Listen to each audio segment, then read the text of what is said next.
Welcome back to our channel, ladies and gentlemen. The drafters of the motion that is before Parliament today, that is seeking to impeach the Deputy President Rigathi Gachagua, mentioned something that has attracted the attention of many. They are referring to a speech that the Deputy President gave while in Mombasa, when the Deputy President accused the Director General of the National Intelligence Service, Mr. Nordin Haji, of being incompetent, and that while Gen Z stormed Parliament, the NIS had not informed William Ruto in time, and therefore Rigathi Gachagua was telling Nordin Haji to take responsibility for the mess that took place. National Intelligence Service slept on the job. And the problem is simple. The Director General of the National Intelligence Service, Nordin Haji, was a junior officer in the National Intelligence Service before he was appointed as DPP. When he was appointed to the office of the Director General, because of inferiority complex, he chased away all the people who were senior to him when he was in the service, therefore crippling the capacity of that service and making it dysfunctional. 3 directors were chased away and reassigned to desk jobs in ministries across government. 13 assistant directors, men and women with proven track record of intelligence collection and analysis, were removed from the National Intelligence Service, leaving a shell under a clueless Director General who has no capacity to run the organization. And that is why the security sector was caught off guard by the intensity, the anger of the Kenyan people, the agitation of the Kenyan people, the resilience of the Kenyan people. Had Nordin Haji done his job, we will not be where we are today. He has no capacity. He is out of the country most of the time on business trips. The country is on his own. My boss, President William Ruto, is exposed. That he has to back down and admit that he has hurt the people of Kenya. Yet this matter has been in public domain for the last 2 months. I want to say that Nordin Haji must take responsibility for the deaths that occurred. He must take responsibility for the mayhem. He must take responsibility for failing President William Ruto. He must take responsibility for failing the government of the Republic of Kenya. He must take responsibility for failing the Kenyan nation by not doing his job and advising correctly. And he must do the honorable thing, not just take responsibility, but resign from that office. Now they are saying that the statement that was given by the Deputy President is tantamount to threatening state officers.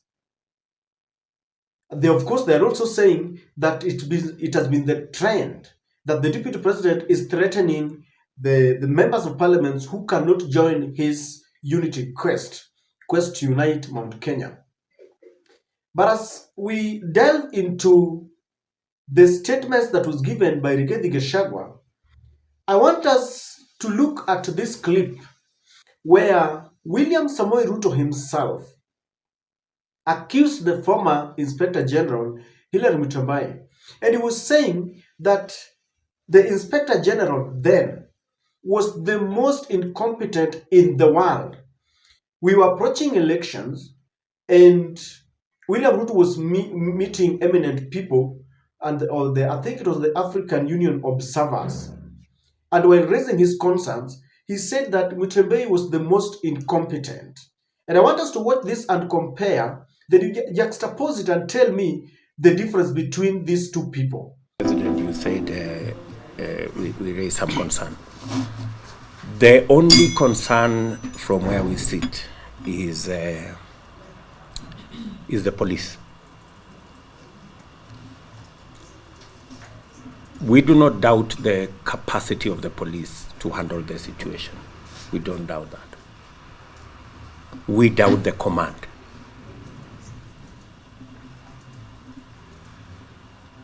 We have a serious problem with the command of the police. We have the most incompetent Inspector General of Police, I think, in the world. The most incompetent in the whole world. And that's a big problem.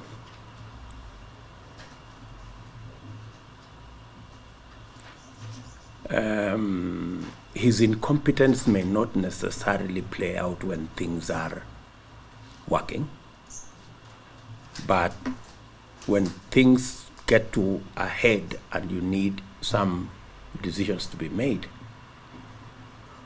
I can tell you for sure, the gentleman we have as an IG cannot make any decision. He simply doesn't have the capacity to make any decision. So the current command of the police is done by others.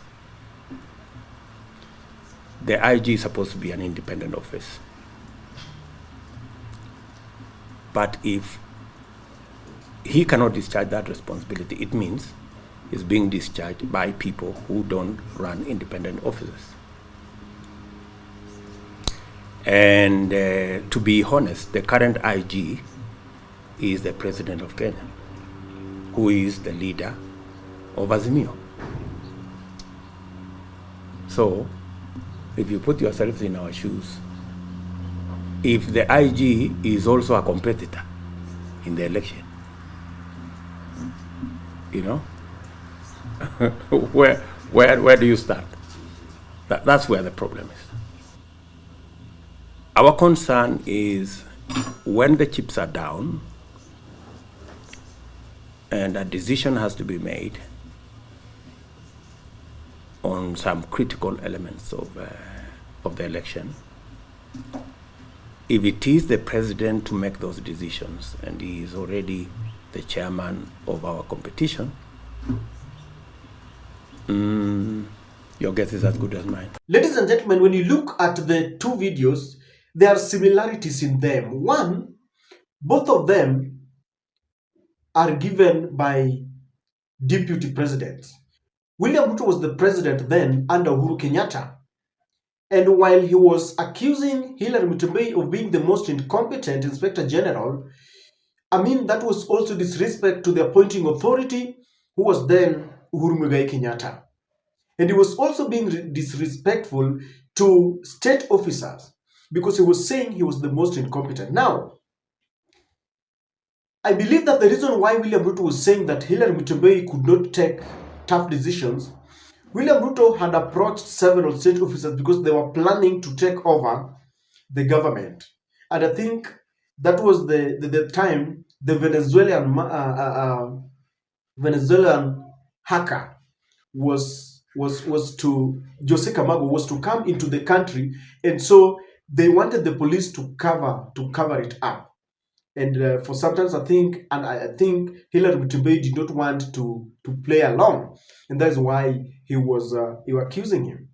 Rigathi Gachagua is saying that he's making some allegations there, but toward the end he's saying that they had assured Kenyans that they were not going to use the police force to beat people. They were not going to persecute those who are criticizing them.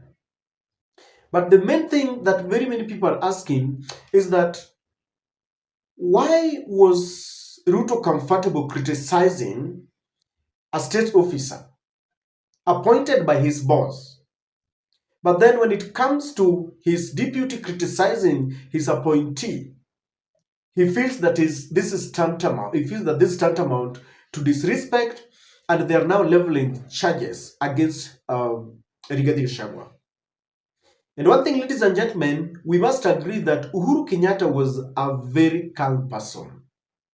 You can imagine all the things that he went through. You can imagine the pressure that William Ruto subjected him into. At some point, William Ruto said he wanted to slap Uhuru Kenyatta. Those were things he was telling us. But never once did Uhuru Kenyatta imagine or attempt to impeach his deputy. He tolerated him for a period of 5 years.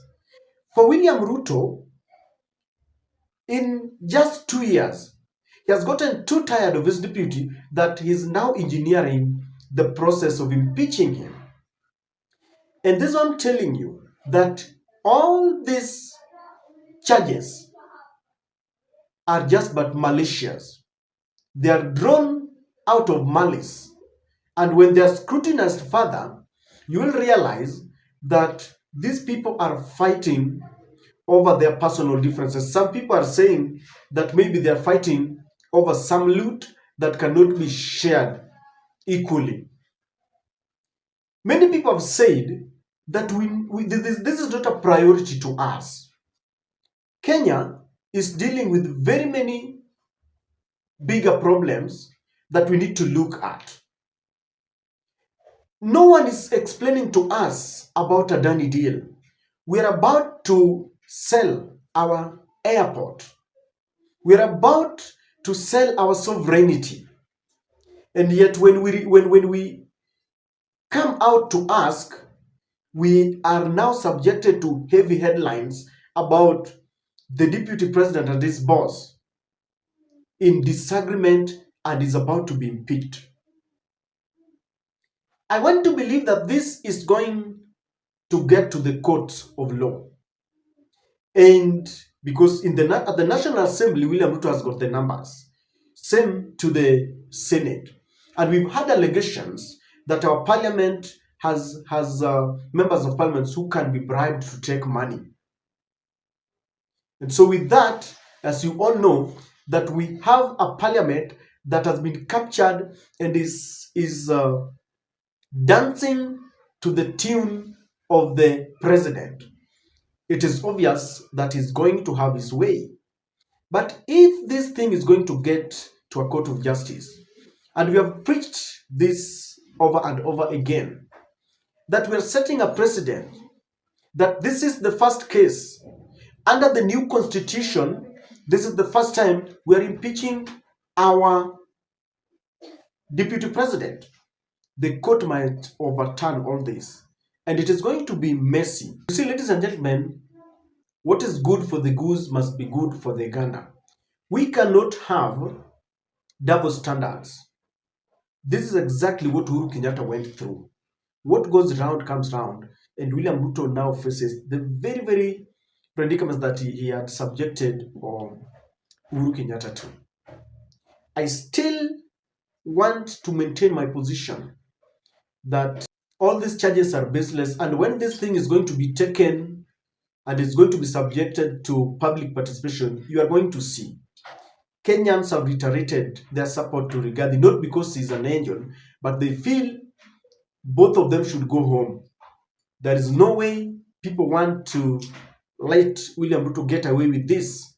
In fact, some people are saying that you cannot kick out a pickpocket and you leave a robber, because they feel that the theft and haste that is taking place in the government is much more rooted at the office of the president than it is in the office of the deputy president. Now, those are not our words, but the independent institutions like the controller of budget and the auditor general have always come out to say that there's a lot of wastage, there's a lot of corruption, and even some of the judges have said that the cases that before them are being frustrated. And so, ladies and gentlemen, history repeats itself. Internet doesn't lie. As they subject Rigathi Gachagua to all this, let us remember that he's only perfecting what William Ruto did. And so let us approach this very carefully. We want to see what is going to happen.